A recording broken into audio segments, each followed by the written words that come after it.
வணக்கம். இன்னைக்கு நாம ஆட்டிசம் பாதிப்புள்ள குழந்தைகள் சந்திக்கிற ஒரு முக்கியமான சவால் பத்தி கொஞ்சம் ஆழமா பார்க்க போறோம். ம். அது அவங்களோட உணர்வுசார் அனுபவங்கள், அதாவது சென்சரி எக்ஸ்பீரியன்ஸ். ஆமா. இது சரியா புரிஞ்சுக்கப்படாத ஒரு விஷயம் கூட. ஆமா. நம்ம கிட்ட ஒரு குழந்தையோட கதை இருக்கு, ஒரு தெரபிஸ்டோட விளக்கம் இருக்கு, சரி. அப்புறம் தமிழ்நாட்டுல நடக்கிற ஒரு விழிப்புணர்வு முயற்சி பத்தியும் குறிப்பு இருக்கு. ஓ, நல்லது. நம்ம நோக்கம் என்னன்னா, இந்த குழந்தைங்க உலகத்தை எப்படி பார்க்கறாங்க, எப்படி உணர்றாங்கன்னு புரிஞ்சுக்கிறது. ம். அது ரொம்ப முக்கியம். அதோட பெத்தவங்களுக்கு அன்றாட வாழ்க்கைய எப்படி கொஞ்சம் சுலபமாக்கலாம்னு சில வழிகளையும் பார்க்கலாம். சரி, ஆரம்பிக்கலாமா? கண்டிப்பா. முதல்ல சோயாங்கிற 6 வயசு குழந்தை. அவங்க அப்பா இம்ரான் ஒவ்வொரு ஞாயிறும் பக்கத்துல இருக்க சந்தைக்கு கூட்டிட்டு போவாரு. சரி. ஒரு அப்பா பொண்ணு டைம் மாதிரி. ஆனா அங்க போன கொஞ்ச நேரத்திலேயே சோயா காத மூடிக்கிட்டு ஒரே அழுக. வீட்டுக்கு போகணும்னு கெஞ்சுவா. பாவம். சுத்தி இருக்கவங்க வேற முறைச்சு பாக்குறது, என்ன குழந்தை இது, நாடகம் ஆடுது, செல்லம் கொடுத்து கெடுத்துட்டாங்கன்னு பேசுறது இம்ரானுக்கு ரொம்ப கஷ்டமா இருந்திருக்கு. புரியுது. வெளியேந்து பாக்குறவங்களுக்கு அப்படிதான் தோணும். ஆனா உண்மையில சோயா வலியில தவிச்சிருக்கா. ஆமா. இங்கதான் நம்ம கவனிக்கணும். சோயாவோட இந்த நடத்தம் வேணுனே செய்யறதில்ல. ம். அது அவளோட நரம்பு மண்டலம் அந்த சூழலுக்கு எதிர்வினையாற்றுது. நம்ம குறிப்பில தெரபிஸ்ட் அனிதா சொல்ற மாதிரி ஆட்டிசம் இருக்கிற பல குழந்தைங்களுக்கு உணர்வுகள் ரொம்ப ரொம்ப தீவிரமா இருக்கும். ஓ. நமக்கு சாதாரணமா தெரியற ஒலி, வெளிச்சம், தொடுதல் இதெல்லாம் அவங்களுக்கு தாங்க முடியாத அளவுக்கு அதிகமா இல்லைன்னா வலிக்கிற மாதிரி கூட இருக்கலாம். அப்போ இது பேர் தான் சென்சரி ஓவர்லோடா? இது தூண்டல். இது பிஹேவியர் பிரச்சனை இல்ல, நரம்பு மண்டலத்தோட ஒரு உடனடி. இந்த உணர்வு வேறுபாடுகளை இன்னும் கொஞ்சம் பார்க்கலாமா? இப்போ ஒலி உணர்திறன், சவுண்ட் சென்சிட்டிவிட்டி. சோ வீட்ல மிக்ஸி ஓடுனா கூட இல்ல வேக்யூம் கிளீனர் போட்டா கூட ஓடி போய் காதை மூடிக்குவாங்களாம். ஆமா. இது நிறைய பெற்றோர் சொல்ற ஒரு விஷயம். நமக்கு அது சமையலறை சத்தம். ஆமா. ஆனா தெரபிஸ்ட் அனிதா சொல்ற உதாரணம் பாருங்க. சோயா மாதிரி குழந்தைங்களுக்கு அந்த சத்தம் ஒரு வெடிகுண்டு வெடிக்கிற மாதிரி இருக்கலாம். அடேங்கப்பா, வெடிகுண்டு மாதிரியா? ஆமா. நீங்க யோசிச்சு பாருங்க. அந்த ஒலி மூளையை தாக்குது. உடம்புக்கே கஷ்டமா இருக்கு, வலிக்குது. ஓ, அதனாலதான் அழறாங்களா? அதனாலதான் அழறாங்க, காதை மூடிடுறாங்க, அந்த இடத்தை விட்டே ஓட பாக்குறாங்க. நம்ம வெயில்ல கண்ணை சுருக்குறோம் இல்லையா? ஆமா. அது மாதிரிதான் இதுவும். அவங்கள பாதுகாட்டிக்கிற ஒரு முயற்சி. புரியுது. அப்போ குழந்தை காரணம் இல்லாம கத்துதுன்னு நம்ம நினைக்கிறோம். ஆனா உண்மையில அதுக்கு ஒரு காரணம் இருக்கு. நிச்சயமா. அந்த சூழல்ல ஏதோ ஒரு உணர்வு அவங்கள ரொம்ப பாதிக்குது. இத சாதாரண பிடிவாதத்திலிருந்து எப்படி பிரிச்சு பாக்குறது? இது ஒரு பெரிய கேள்வி இல்லையா? ஆமா. கொஞ்சம் கவனிச்சா தெரியும். உணர்வு பிரச்சனையால வர ரியாக்ஷன் அந்த தூண்டல் இருக்கும்போது தான் அதிகமா இருக்கும். சரி. அந்த இடத்தை விட்டு வந்தா இல்ல அந்த சத்தம் நின்னுட்டா குழந்தை கொஞ்சம் அமைதியாயிடும். அவங்க முகத்தை, உடம்ப பார்த்தாலே தெரியும். அது வெறும் கோபம் இல்ல, ஒரு தவிப்பு, ஒரு கஷ்டம். ம். சரி. சாதாரண பிடிவாதம்னா ஒரு பொருளுக்காக இருக்கும், இடம் மாறினாலும் தொடரலாம். சந்தேகம் இருந்தா ஒரு தெரபிஸ்ட் கிட்ட பேசலாம். ஓகே. சரி, அடுத்து தொடுதல், டிரெஸ் விஷயம். இதுவும் இம்ரான் சொல்லியிருக்காரு. ஆமா. சோயா புது டிரெஸ்ல துணி வகைகளை போடவே மாட்டாங்களாம். டிரெஸ்ல இருக்கிற லேபிள், சாக்ஸ் உள்ள இருக்கிற தையல், இதெல்லாம் பெரிய பிரச்சனையா? நமக்கெல்லாம் இது ஒண்ணுமே இல்ல, இல்லையா? ஆமா, கண்டுக்கவே மாட்டோம். ஆனா அவங்க உலகத்துல இருந்து பாருங்க. தெரபிஸ்ட் சொல்ற மாதிரி அந்த சின்ன லேபிள் அவங்க தோல்ல ஊசி குத்துற மாதிரி இருக்கலாம். ஐயையோ. சாக்ஸ்ல இருக்கிற தையல் ஒரு கூர்மையான கல்ல அழுத்துற மாதிரி இருக்கலாம். எப்படி இருக்கும்னு யோசிங்க. நினைச்சாலே கஷ்டமா இருக்கு. அதனால அவங்க பிடிவாதம் பண்ணல. அவங்களோட தொடு உணர்வு ரொம்ப ஷார்ப்பா இருக்கு. அது தாங்க முடியல. அவ்வளவுதான். அப்போ சில சமயம் மெதுவா தொட்டா பிடிக்காது. ஆனா நல்லா இறுக்கமா கட்டி பிடிச்சா பிடிக்கும்னு சொல்றாங்களே. ஆமா, அதுவும் உண்மைதான். அது அவங்க நரம்பு மண்டலம் தொடுதலை எப்படி ப்ராசஸ் பண்ணுதுன்றத பொறுத்தது. சில சமயம் டீப் பிரஷர் அவங்களுக்கு இதமா, பாதுகாப்பு உணர்வா இருக்கும். ஆச்சரியமா இருக்கு. அப்போ முடி வெட்டுறது, பல்லு தேய்க்கிறது, குளிக்கிறது எல்லாம் பெரிய போராட்டமா இருக்குமே. நிச்சயமா. ஏன்னா இதுல எவ்வளவு சென்சரி இன்புட் இருக்கு பாருங்க. மெஷின் சத்தம், அதோட வைப்ரேஷன், கத்திரிக்கோல் படுற உணர்வு. தண்ணி படுறது. ஆமா, தண்ணியோட சூடு, அதோட ஃபோர்ஸ், சோப்பு வாசனை, டவல் டெக்ஸ்டர், அப்புறம் பிரஷோட முள்ளு, பேஸ்ட், டேஸ்ட், நுர, இது ஒவ்வொன்றுமே சில குழந்தைங்களுக்கு ரொம்ப அதிகமா பயமா இருக்கலாம். கடவுளே. இதெல்லாம் சேர்க்கும் போது இந்த உலகம் அவங்களுக்கு எவ்வளவு குழப்பமா, பயமா இருக்கலாம் நம்மளால யோசிக்க முடியும்.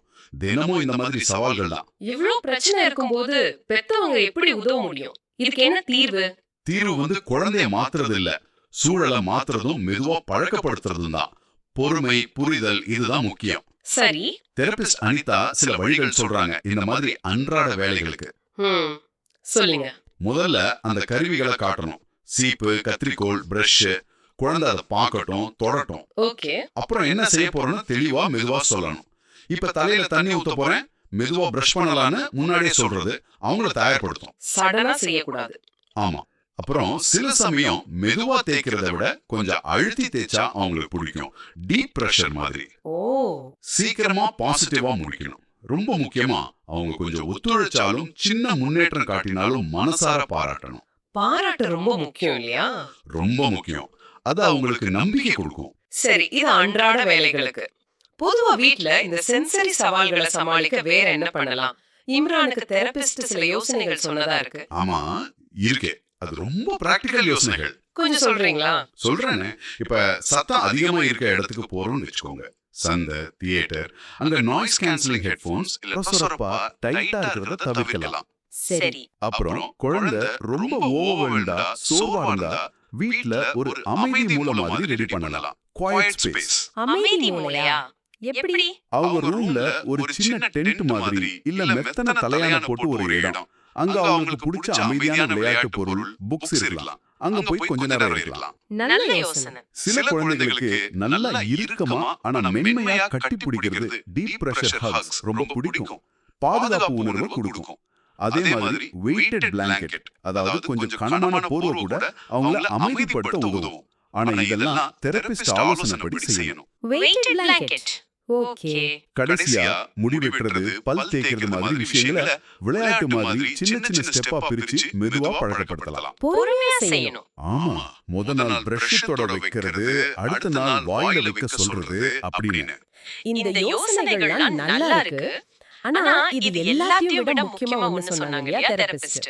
ஆமா, அதுதான் அடிப்படை. திருமதி அனிதா சொன்னது ரொம்ப முக்கியம். கட்டாயப்படுத்தாதீங்க, கத்தாதீங்க, அவங்க பாதுகாப்பா உணர உதவுங்க.